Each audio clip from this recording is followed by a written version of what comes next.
കോൺഗ്രസിൽ നിന്ന് പുറത്തു പോയതല്ല. ഒരു സാധാരണ കോൺഗ്രസ് പ്രവർത്തകനായി, ഒരു KSU പ്രവർത്തകനായി തുടങ്ങി ജില്ലാ കോൺഗ്രസ് കമ്മിറ്റിയുടെ പ്രസിഡന്റ് വരെയാകാൻ കഴിഞ്ഞു. ഈ കേരള സംസ്ഥാനം മുഴുവൻ എനിക്ക് വ്യാപകമായ ഒരു സുഹൃത്ത് ബന്ധം കോൺഗ്രസിൽ ഉണ്ടായിരുന്നു. ഇപ്പോഴും അത് നിലനിൽക്കുന്നു. ഒരിക്കലും ഇന്ത്യൻ നാഷണൽ കോൺഗ്രസിൽ നിന്ന് പുറത്തു പോകണമെന്ന് ആഗ്രഹിച്ച വ്യക്തിയല്ല ഞാൻ. അത് ഇപ്പോഴത്തെ കോൺഗ്രസ് നേതൃത്വം ചവിട്ടിപ്പുറത്താക്കുകയായിരുന്നു എന്നുള്ളതാണ് യാഥാർത്ഥ്യം. നമ്മൾ കോൺഗ്രസിൽ നിന്ന സമയം യഥാർത്ഥത്തിൽ പുറത്തുപോകാൻ, അല്ലെ ഒരു സസ്പെൻഷൻ നടപടി സ്വീകരിക്കാൻ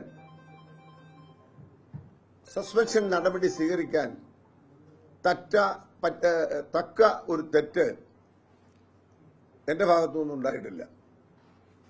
ഇവിടെ ജില്ലാ പഞ്ചായത്ത് പ്രസിഡന്റായിരുന്ന സജി ചാക്കോയും എന്നോടൊപ്പം ഉണ്ട്. ഞങ്ങളൊന്നിച്ചാണ് ഈ കാര്യങ്ങളിൽ മുന്നോട്ട് പോയത്. ഞാൻ പറഞ്ഞതിന് ശേഷം അദ്ദേഹത്തിന്റെ വ്യൂസും പറയാനുള്ള ഒരു സമയമുണ്ട് എന്നുള്ളതുകൊണ്ടാണ് ഞാൻ ഒന്നിച്ച് കാര്യങ്ങൾ പറയാത്തത്. എന്റെ സസ്പെൻഷൻ ഉളവാക്കിയ കാര്യങ്ങൾ എല്ലാവർക്കും അറിയാം. ഞാൻ ഏതെങ്കിലും സമൂഹത്തിൽ കോൺഗ്രസ് പാർട്ടിക്ക് ഞാൻ മൂലം ഒരു ക്ഷീണമുണ്ടായി എന്ന് പറയത്തക്ക ഒരു തെറ്റ് ഞാൻ ചെയ്തിട്ടില്ല.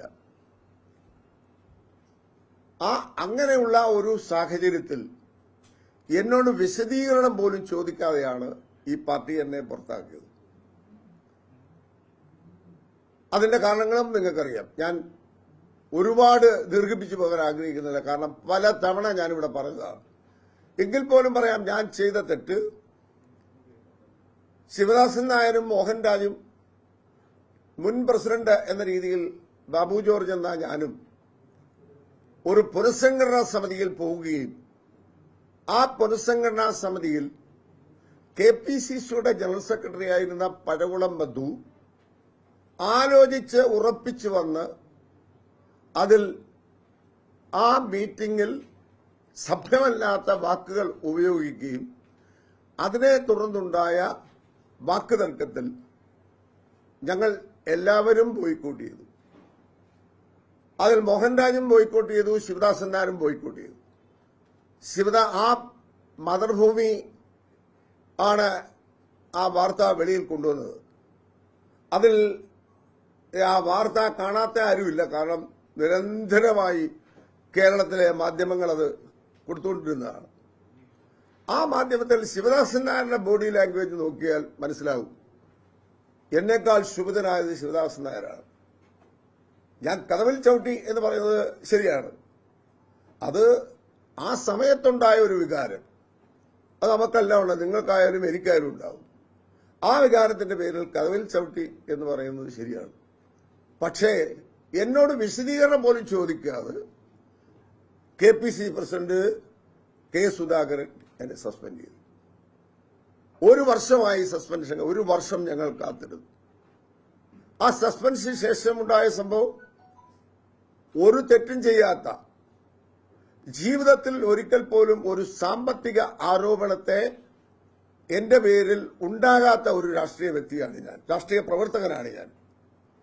പക്ഷേ നിർഭാഗ്യവശാൽ ഈ ജില്ല മുഴുവൻ അടക്കി ഭരിക്കണം എന്ന് ആഗ്രഹിക്കുന്ന PJ കുര്യൻ എന്ന വ്യക്തി പലപ്പോഴും മാധ്യമപ്രവർത്തകർ എന്നോട് ചോദിച്ചിട്ടുണ്ട്, എന്താണ് അങ്ങനെ അദ്ദേഹത്തിന് ഒരു ബഹുമാനം കൊടുക്കാതെ സംസാരിക്കുന്നത് എന്ന് ചോദിക്കാറുണ്ട്.